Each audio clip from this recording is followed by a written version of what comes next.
سیرت النبی قسط نمبر 5۔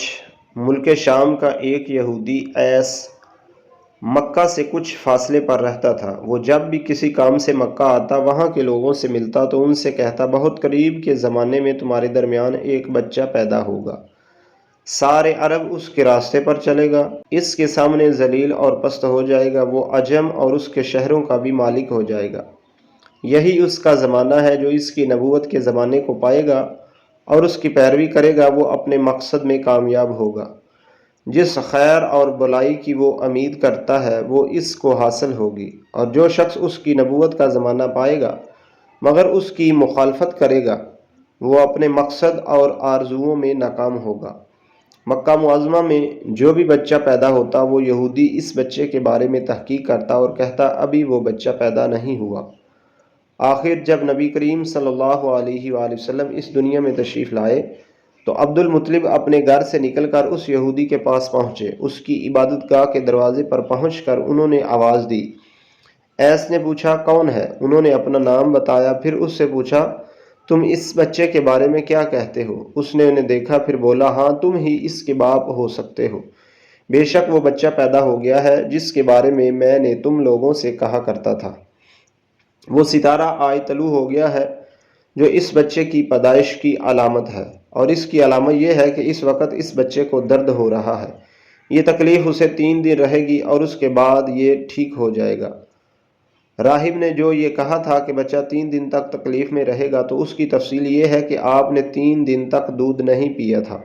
اور یہودی نے جو یہ کہا تھا کہ ہاں آپ ہی اس کے باپ ہو سکتے ہیں، اس سے یہ مراد ہے کہ عربوں میں دادا کو بھی باپ کہہ دیا جاتا ہے۔ اور نبی کریم صلی اللہ علیہ وآلہ وسلم نے ایک بار خود فرمایا تھا، میں عبد المطلب کا بیٹا ہوں۔ یہودی نے عبد المطلب سے یہ بھی کہا تھا، اس بارے میں اپنی زبان باندھ رکھیں، یعنی کسی کو کچھ نہ بتائیں، ورنہ لوگ اس بچے سے زبردست حسد کریں گے، اتنا حسد کریں گے کہ آج تک کسی نے نہیں کیا، اور اس کی اس قدر سخت مخالفت ہوگی کہ دنیا میں کسی اور کی اتنی مخالفت نہیں ہوئی۔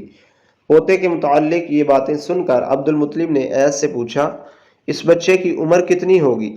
یہودی نے اس سوال کے جواب میں کہا، اگر اس بچے کی عمر تبھی ہوئی تو پھر 70 سال تک نہیں ہوگی، بلکہ اس سے پہلے ہی 61 یا 63 سال کی عمر میں وفات ہو جائے گی، اور اس کی امت کی اوسط عمر بھی اتنی ہوگی۔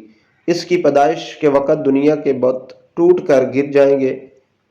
یہ ساری علامات اس یہودی نے گزشتہ انبیاء کی پیشگوئیوں سے معلوم کی تھی، اور سب بالکل سچ ثابت ہوئیں۔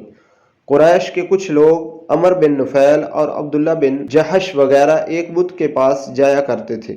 یہ اس رات بھی اس کے پاس گئے جس رات آپ صلی اللہ علیہ وآلہ وسلم کی پیدائش ہوئی۔ انہوں نے دیکھا وہ بت اوندے منہ گرا پڑا ہے۔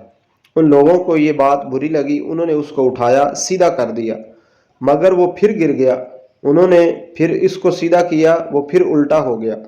ان لوگوں کو بہت حیرت ہوئی، یہ بات بہت عجیب لگی۔ تب اس بت سے آواز نکلی، یہ ایک ایسے بچے کی پیدائش کی خبر ہے جس کے نور سے مشرق اور مغرب میں زمین کے تمام گوشے منور ہو گئے ہیں۔ بت سے نکلنے والی آواز نے انہیں اور زیادہ حیرت زدہ کر دیا۔ اس کے علاوہ ایک واقعہ یہ پیش آیا کہ ایران کے شہنشاہ کسریٰ نوشیروان کا محل ہلنے لگا اور اس میں شگاف پڑ گئے۔ نوشیروان کا یہ محل نہایت مضبوط تھا، بڑے بڑے پتھروں اور چونے سے تعمیر کیا گیا تھا۔ اس واقعے سے پوری سلطنت میں دہشت پھیل گئی۔ شگاف پڑنے سے خوفناک آواز بھی نکلی تھی۔ محل کے 14 کنگرے ٹوٹ کر نیچے آ گرے تھے۔ آپ کی پیدائش پر ایک واقعہ یہ پیش آیا کہ فارس کے تمام آتش قدوں کی وہ آگ بجھ گئی جس کی وہ لوگ پوجا کرتے تھے اور اس کو بجھنے نہیں دیتے تھے، لیکن اس رات میں ایک ہی وقت میں تمام کے تمام آتش قدوں کی آگ آنن فانن بجھ گئی۔ آگ کی پوجا کرنے والوں میں رونا پیٹنا مچ گیا۔ کسریٰ کو یہ تمام اطلاعات ملی تو اس نے ایک کاہن کو بلایا۔ اس نے اپنے محل میں شگاف پڑنے اور آتش قدوں کی آگ بجھنے کے واقعات اسے سنا کر پوچھا، آخر ایسا کیوں ہو رہا ہے؟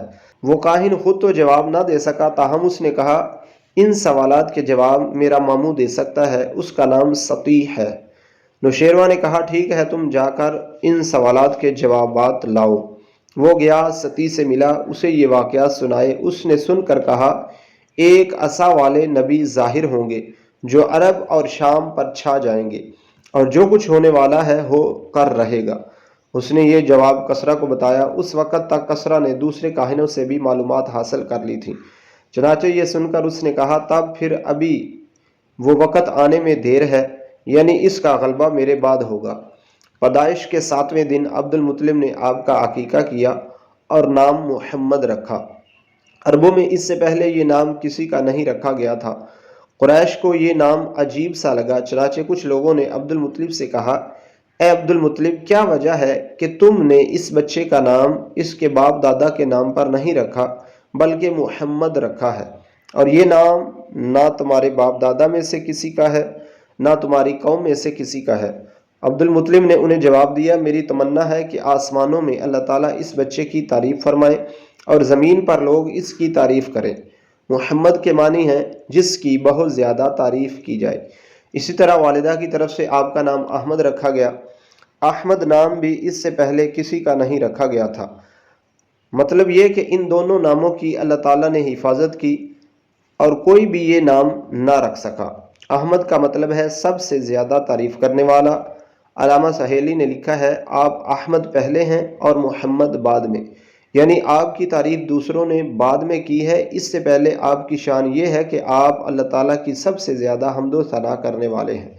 پرانی کتابوں میں آپ کا نام احمد ذکر کیا گیا ہے۔ اپنی والدہ کے بعد آپ نے سب سے پہلے صوبیہ کا دودھ پیا۔ صوبیہ نبی کریم صلی اللہ علیہ وآلہ وسلم کے چچا ابو لہب کی باندھی تھی۔ ان کو ابو لہب نے آپ کی پیدائش کی خوشی میں آزاد کر دیا تھا۔ صوبیہ نے آپ کو چند دن تک دودھ پلایا۔ انہی دنوں صوبیہ کے ہاں اپنا بیٹا پیدا ہوا تھا۔ آپ کی والدہ نے آپ کو صرف 9 دن تک دودھ پلایا۔ ان کے بعد صوبیہ نے پلایا۔ پھر دودھ پلانے کی باری حضرت حلیمہ سعدیہ رضی اللہ عنہا کی آئی۔ حضرت حلیمہ سعدیہ رضی اللہ عنہا اپنی بستی سے روانہ ہوئیں۔ ان کے ساتھ ان کا دودھ پیتا بچہ اور شوہر بھی تھے۔ حضرت حلیمہ سعدیہ رضی اللہ تعالیٰ عنہا دوسری عورتوں کے بعد مکہ میں داخل ہوئیں۔ ان کا خچر بہت کمزور اور مرگل تھا۔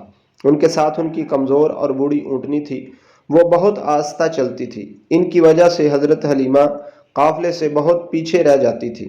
اس وقت بھی ایسا ہی ہوا، وہ سب سے آخر میں مکہ میں داخل ہوئیں۔